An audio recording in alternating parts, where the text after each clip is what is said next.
L'utopie est une manifestation fondamentale de la pensée en ce qu'elle nous arrache de l'immédiateté pour nous projeter dans un projet structurant le futur.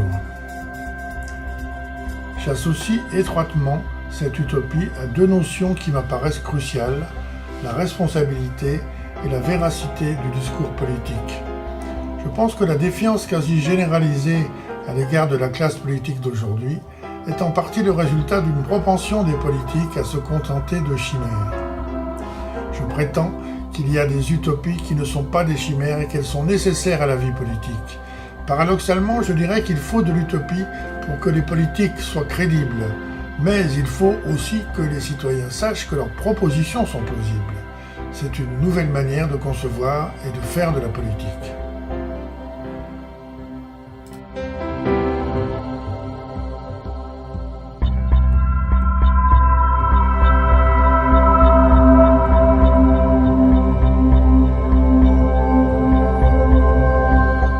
Est-ce que l'utopie est un excès d'optimisme ? L'utopie est absolument nécessaire. Il faut être... Moi, malheureusement, j'aurais tendance à être comme Claude Lévi-Strauss et à dire c'est un monde que je n'aime pas. Lui était fondamentalement misanthrope et pessimiste, c'est mon cas. Mais je reconnais que les gens qui font bouger les choses, qui font bouger les lignes, ont besoin de l'utopie et de se dire, justement parce que ça paraît impossible, moi je vais réussir. Donc l'utopie, c'est la force c'est la quête du Graal, c'est la conviction, c'est le moteur et je pense que l'utopie est une excellente chose. Sans l'utopie, il n'y aurait pas eu la création de l'ONU. Sans l'utopie, il n'y aurait pas eu la contraception. Sans l'utopie, il n'y aurait pas eu toutes les grandes avancées et même la science. Forcément, un scientifique a besoin de l'utopie, c'est-à-dire la première personne qui s'est dit « non, la Terre n'est pas plate, elle est ronde », eh bien, il a versé dans l'utopie. Ça, c'est une belle question. Une utopie, waouh! Il y en a tellement... Enfin... putain...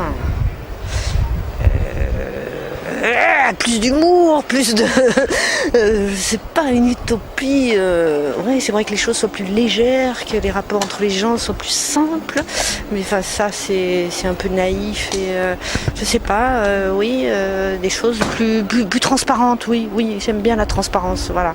La question des utopies est une question extrêmement présente dans la pensée des écologistes. Moi, j'ai eu à lutter très longtemps contre mes rêves et mes ambitions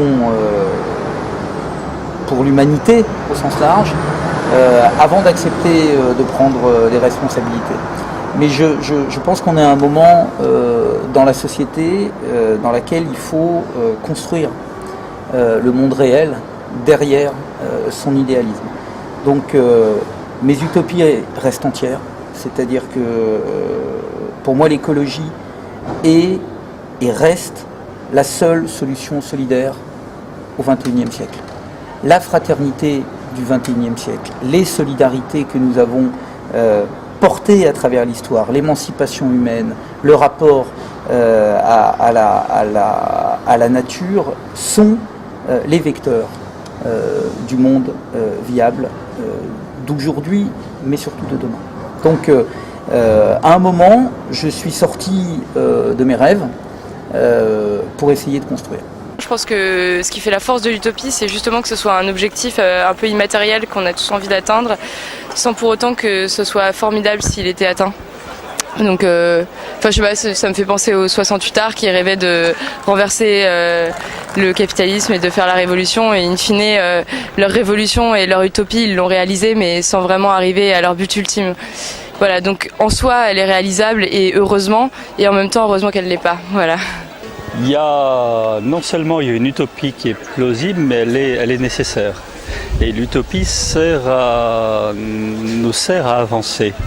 Là, je voudrais reprendre la très belle parole de ce poète écrivain uruguayen sur l'utopie qui est formidable. Il dit, Eduardo Galeano, il dit « L'utopie on fait 10 pas, elle fait 20 pas en avant. On fait encore 10 pas, elle fait de nouveau 20 pas. Elle sert à ça l'utopie, elle sert à nous faire avancer.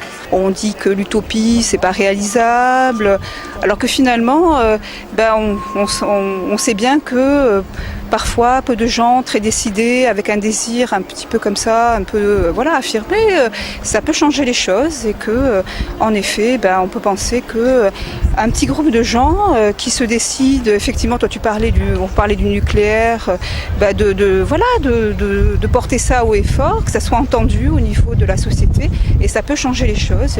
Moi je voudrais éliminer il y a un truc qui me traumatise, je sais pas pourquoi, c'est lié à la mer, c'est cette histoire d'océan de plastique là dans le Pacifique. Donc je voudrais le faire disparaître celui-là. Et puis sauver un peu les océans, je pense aussi à tout ce qui est déversé là après Fukushima, ça m'inquiète pour l'avenir. Donc voilà, rendre propre les océans, plus de plastique, plus de radioactivité. J'aimerais faire une enquête, et d'ailleurs je vais faire cette enquête,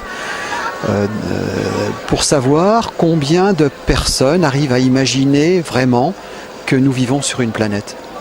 Est-ce que tu penses que nous avons tous conscience de vivre sur la même planète ? Non, pas du tout. Pas du tout.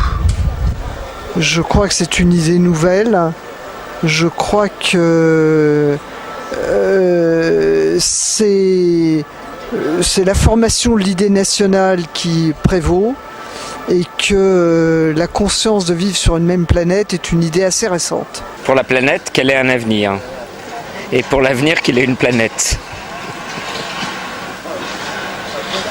Alors ça peut apparaître un jeu de mots, ça ne l'est pas.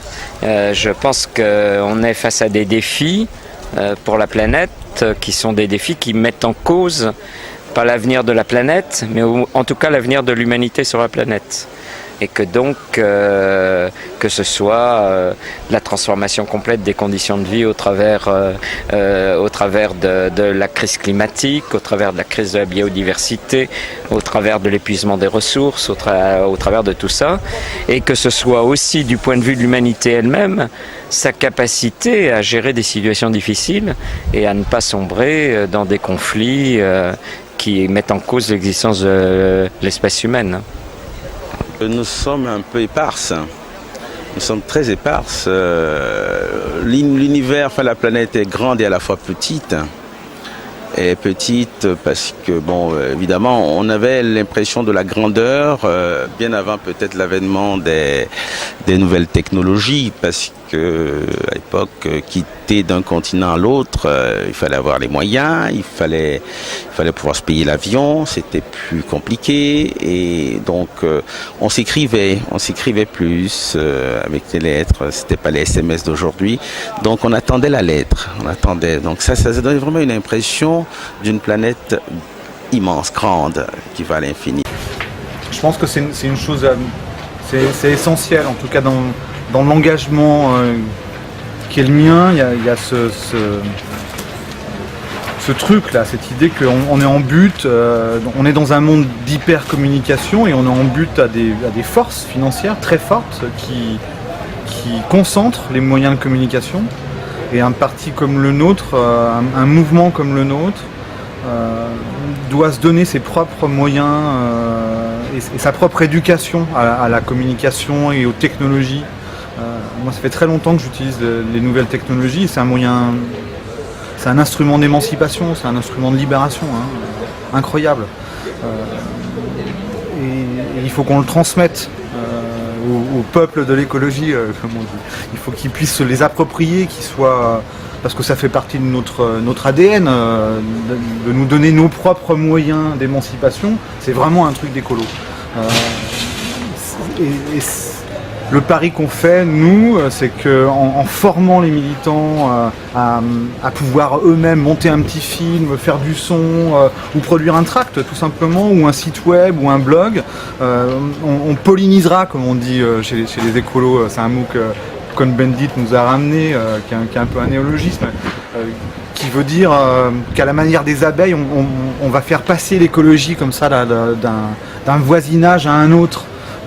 Et pour ça il faut de la médiation, pour ça il faut une maîtrise, de nos moyens de communication.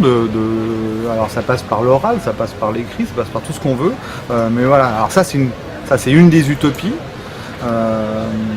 très concrètes en fait. Et je fais ça aussi à l'école, avec les instits.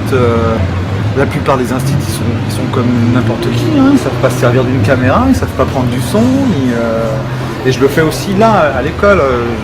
Je fais un atelier son avec les gamins de mon école pour leur faire comprendre comment ça marche. On leur fait faire de la vidéo.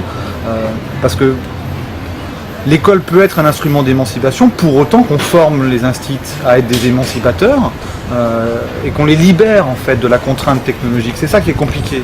C'est que la technologie est d'abord une contrainte avant d'être une libération. Donc il faut former les gens pour qu'ils se libèrent de la contrainte technologique et qu'ils puissent à leur tour former des gens qui vont se libérer de la contrainte technologique, etc. etc. Moi, ce serait quand même que l'école réduise les inégalités et qu'on soit tous... qu'à la sortie du système scolaire, on ne produise pas de l'échec et qu'on produise à chaque fois de l'espoir et de l'espérance. Donc ça vende, encore une fois, du rêve, qu'on puisse, au sortir de l'école, chacun puisse faire des choix et qui nous conviennent et que ce ne soit pas reproducteur d'inégalités qui sont de plus en plus croissantes alors qu'il y a la crise. Voilà, ce serait sympa. Je pense qu'il faut avoir une genre d'éducation, peut-être donc encadrer les parents, de travail un peu plus profond, parce que comme ça dérape tellement à ces moments, donc ma vision de voir les choses, donc ça démarre au niveau des familles, les parents d'abord, parce que c'est les parents la base de tout, l'éducation des parents. Ouais. Le poids des origines sociales, je pense qu'en France, c'est quelque chose qui impacte les parcours, je crois, 2 fois plus qu'en Finlande, en Suède ou même en Corée du Sud. On est un pays extrêmement élitiste. Et le poids de là où on vient, socialement, marque toute une vie, une grande partie de la vie. Hein. Ça, je changerais, ouais. Moi, je dirais qu'il y en a une qui est horrible, c'est de voir des enfants mourir de faim. Alors que donc avec des parties infimes des capitaux qui existent, des mouvements de capitaux, on pourrait faire en sorte que tout le monde puisse manger à sa faim, boire à sa soif. Et ça donc ce serait une grande avancée pour toute l'humanité. Alors, une utopie plausible. Est-ce qu'une utopie est plausible déjà pour la planète ? Alors moi je dirais, je penserais à l'humain, à l'homme qui habite la planète.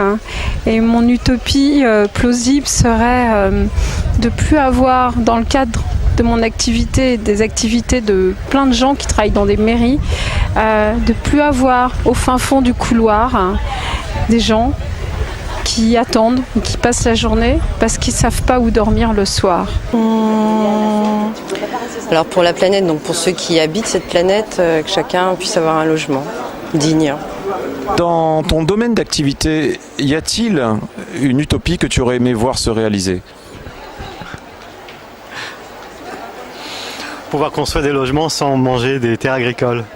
Si on n'est pas un peu utopiste dans la vie, j'aimerais que le revenu de base ne soit plus une utopie. L'utopie au quotidien dans mon domaine d'activité qui est l'économie sociale et solidaire, c'est quand même de transformer l'économie, de transformer la vie au quotidien. Et donc ça passe beaucoup par les circuits courts, par la logique de solidarité qui est inscrite dans chaque activité qu'on développe au quotidien. Donc évidemment beaucoup sont sur l'alimentation, le maraîchage, le jardinage, ce genre de choses. Et puis il y a des choses aussi différentes sur les services, sur les services à la personne, sur la culture, sur... voilà, les activités de soutien collectif dans une population, mais qui sont faites avec une logique de solidarité, qui crée une nouvelle économie.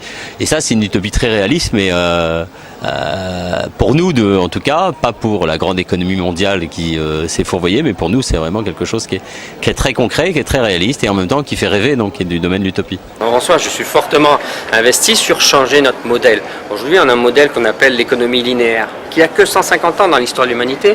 C'est depuis la révolution industrielle, on prélève des ressources, souvent sous une forme de colonialisme dans les autres continents. On les transforme, on les consomme, on les jette. L'hyperconsommation. Il faut revenir à quelque chose qui fait sens et qui, par rapport à ce que nous sommes. Nous sommes des habitants d'une planète. Et c'est l'économie circulaire qui met au cœur de notre façon de vivre, au cœur de notre façon de nous développer, les ressources rares, qui permet de repenser la façon d'aborder la consommation quotidienne, ne plus être sur l'idée d'acquisition d'un bien, mais plutôt de payer juste le service. Par exemple, les vélos libres, c'est tout à fait ce sens, c'est d'éco-concevoir, de ne plus utiliser des matières premières, y introduire des toxiques et empêcher la réutilisation future des matières premières dans un produit, mais bien au contraire de se dire mais que deviendra mon produit, même mon bâtiment, que deviendra-t-il dans 50 ans?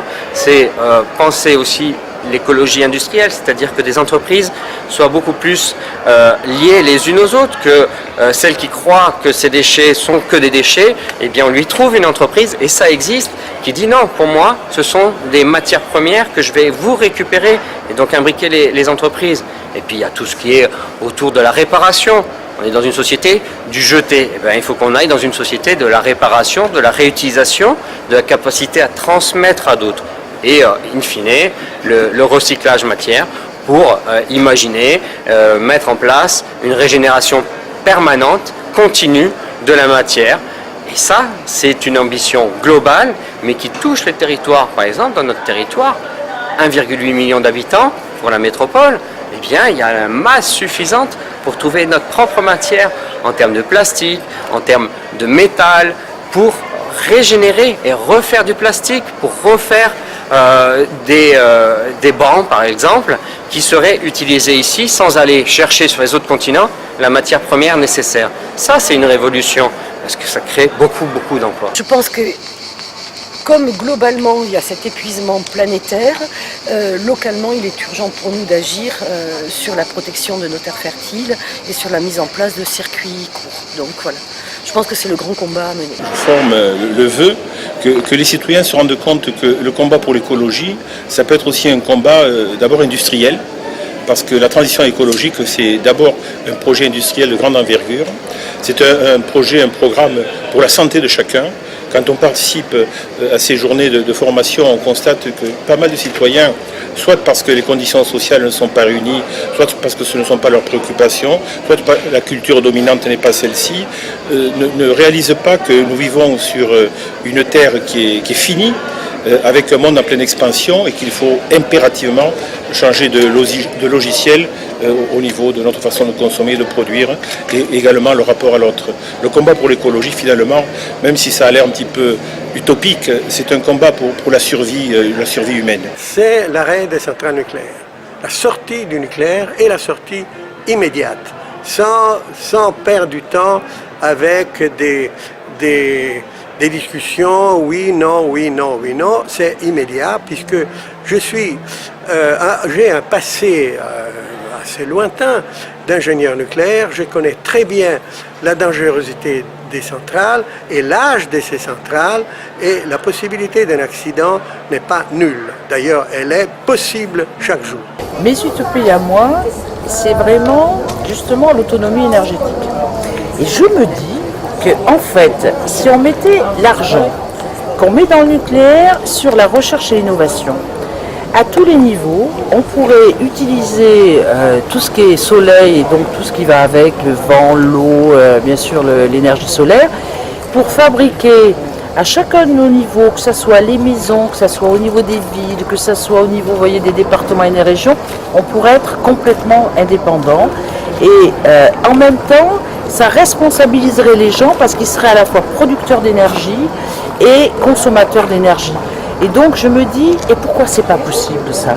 On a les chercheurs qu'il faut, on a les ingénieurs qu'il faut, on a l'argent qu'il faut, on a la volonté politique bien sûr pour le groupe Europe Écologie Les Verts, et ça se fait pas. Et on est sur des vieilles lunes, et on est sur des vieux modèles, et on est sur une énergie mortifère comme le nucléaire. C'est ça qui me rend à la fois furieuse, et je me dis qu'on a un vrai rôle à jouer pour changer tout ça. Pourquoi c'est une utopie ? Pourquoi c'est une utopie? Parce qu'il n'y a rien qui change. J'ai l'impression qu'on vit un modèle où on ne fait que gérer l'existant, qu'on n'est pas sur l'audace, qu'on n'est pas sur le changement de paradigme, qu'on n'est pas sur le fait de rendre les gens autonomes. Autonome, ça veut dire que moi je suis un individu avec ma famille, avec ma communauté, et que je construis à la fois pour bien vivre ensemble, mais à la fois pour protéger la planète. On est sur un système, pour moi, qui est complètement obsolète, qui nous amène au mur, et on dirait qu'il y a des forces occultes qui ne veulent pas que ça change. C'est pour ça que c'est une utopie. C'est pas droite-gauche, c'est pas lié à ça? Ça n'a rien à voir avec droite-gauche. Ça n'a rien à voir avec ça. C'est un problème culturel, c'est un problème de volonté, et c'est un problème même de comment on considère l'autre, comment on considère l'endroit où on vit, et comment on considère justement ces rapports nord-sud, cette solidarité internationale. Et on est encore des colonisateurs. Ma préoccupation, c'est les combats sur la santé et l'environnement. C'est-à-dire en quoi l'environnement est aujourd'hui destructeur de notre santé. Alors bien évidemment, au plan local, c'est assez facile parce qu'il y a les pesticides, il y a les épandages aériens, il y a tout ce genre de choses avec les cancers chez les agriculteurs. Mais c'est pas seulement ça, c'est aussi le bisphénol. Et c'est vrai que pour moi, je fais beaucoup d'interventions publiques, non seulement en Midi-Pyrénées, mais également sur l'ensemble de la France, sur ces questions de santé-environnement. On supprime l'idée de Notre-Dame-des-Landes et on fait des terres biologiques à la place et on fait de l'agriculture biologique de proximité à la place. Les algues vertes faciles, on donne aux porcs des conditions de vie humaines, c'est-à-dire qu'on les entasse pas n'importe comment, on les fait vivre comme des animaux normaux, comme nous quoi. Comme nous on est des animaux, on vit bien, et on fait vivre les porcs normaux et on n'aura pas d'algues vertes et on n'aura pas de problème. À La Roche-sur-Yon, oui, ce qui me préoccupe, c'est l'accueil des immigrés, parce que visiblement, La Roche-sur-Yon, c'est un endroit où les immigrés viennent beaucoup. Enfin, je suppose qu'on doit faire partie, par le bouche à oreille, ils doivent se dire que chez nous, ça se passe encore pas trop mal. Sauf que là, ça devient infernal pour eux et ils finissent, alors qu'ils étaient bien accueillis jusque-là, ils finissent par être mal accueillis, voire refloués, parce que à la fois, nous au niveau des associations, on est complètement débordés. Je ne sais pas si c'est proprement un combat environnemental, mais la question des migrants, des plus pauvres, de la façon dont s'équilibrent les ressources dans la planète, ça me paraît être quelque chose de tout à fait majeur. Et pour être franc, j'ai du mal à comprendre comment un pays dit aussi puissant, important et riche que la France se sent menacé par quelques dizaines de milliers de personnes qui pour le coup ne viennent pas menacer les grands capitaux, les grands équilibres de notre pays. Mon principal combat, c'est de faire une ville lente, une ville qui permette à tous, y compris les enfants, les personnes âgées, les handicapés, de vivre dans un environnement qui soit tranquille pour eux, qui soit sécurisé pour eux. Au bon sens du terme, pas parce qu'il y a des policiers, mais parce qu'ils sont à l'aise, parce que l'espace est fait pour eux. Et quand on rend l'espace agréable pour ces personnes-là, eh bien on le rend agréable pour tous.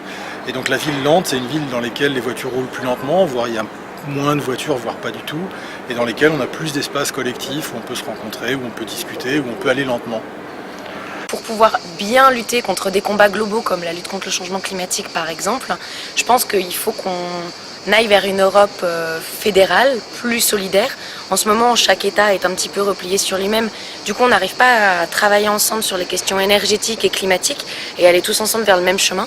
Donc je pense que aller vers une Europe plus solidaire et fédérale, ce serait déjà un premier pas pour permettre d'avoir les outils pour travailler sur ces combats globaux. Mon utopie personnelle, elle est très simple, c'est une vraie utopie, mais elle est très concrète. C'est que je rêve que pendant 100 ans, les responsables politiques dans le monde ne soient que des femmes. Parce que je suis féministe depuis très longtemps et je pense que les problèmes généraux du monde, les guerres, tout ça, ça ne se résoudra jamais tant que les femmes ne seront pas au pouvoir pendant au moins 100 ans, puisque pour se libérer de l'oppression masculine, quand même, il faut bien un bon moment avant de retourner à une vraie parité, parce qu'on n'aura jamais la parité. La parité, elle est trop facile, c'est les hommes qui ont le pouvoir depuis des siècles et des milliers d'années. Or, il faut au moins que le pouvoir passe aux femmes intégralement avant qu'on puisse refaire une vraie parité. Pour moi, l'avenir est dans l'écologie. Et encore une fois, je lance un cri de cœur à toutes les femmes de la planète entière, à se remobiliser, à se battre davantage pour un monde plus juste et équitable. Donc un autre monde est possible, j'y crois. Dans ton milieu professionnel ou familial, y a-t-il une utopie que tu aurais aimé voir se réaliser. Je tiens. Non, pas vraiment. Ça c'est une réponse brève.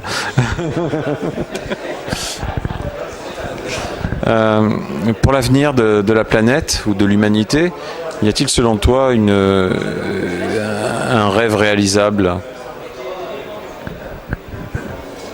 Je ne sais pas vraiment. Merci, c'est super. Tu fais quoi comme métier? En ce moment, j'ai repris les études, donc je vais travailler en banque. Donc sinon, avant, j'étais plutôt dans le commerce. Et donc on n'est pas trop tourné vers l'écolo. Et moi, dans ma famille et dans le boulot, on est plus poussé vers le capitalisme qu'autre chose. Quel est l'idéal du capitalisme? C'est faire le maximum de fric et payer moins d'impôts.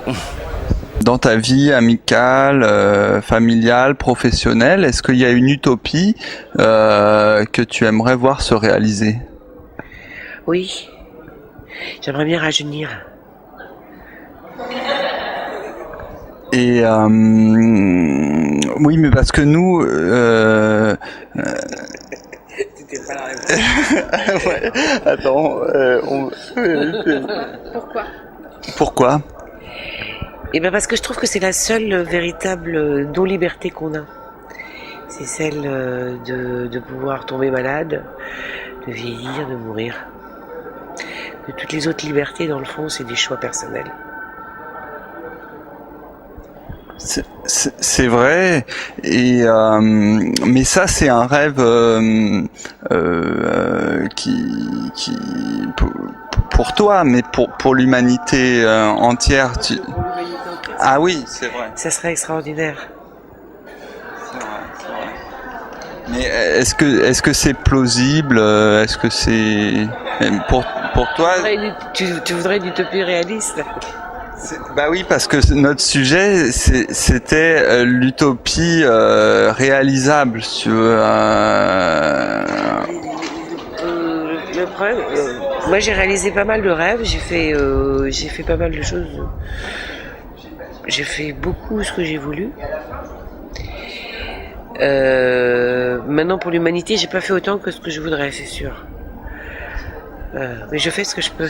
Un exemple extraordinaire de ce que pourrait devenir le 22e siècle, à savoir la rareté, c'est-à-dire des multinationales qui toutes veulent s'accaparer un minerai rare. Ce minerai, quel est-il? Il s'appelle le coltan.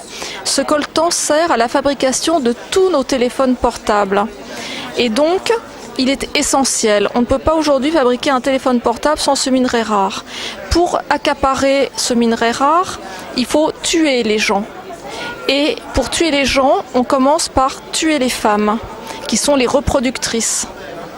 Donc, il y a actuellement en RDC un génocide qui commence par le viol ritualisé, mais aussi la mutilation, mais ensuite le meurtre des femmes, afin on détruit leurs organes sexuels, depuis des petites filles, des bébés, jusqu'à des femmes âgées, afin qu'elles ne puissent plus avoir d'enfants. On terrorise les populations. Pourquoi faire? C'est un génocide. Les nazis avaient organisé un génocide idéologique. Aujourd'hui, nous avons un génocide pour de l'argent, pour s'approprier des minerais. Et je suis assez pessimiste parce que je pense que plus on basculera dans la rareté, plus il y aura des guerres pour l'eau, pour l'alimentation, pour des minerais. Et qui on tuera en premier? Les plus faibles. Donc on tuera en premier les débiles mentaux, les personnes âgées, des handicapés, et puis les femmes et les enfants.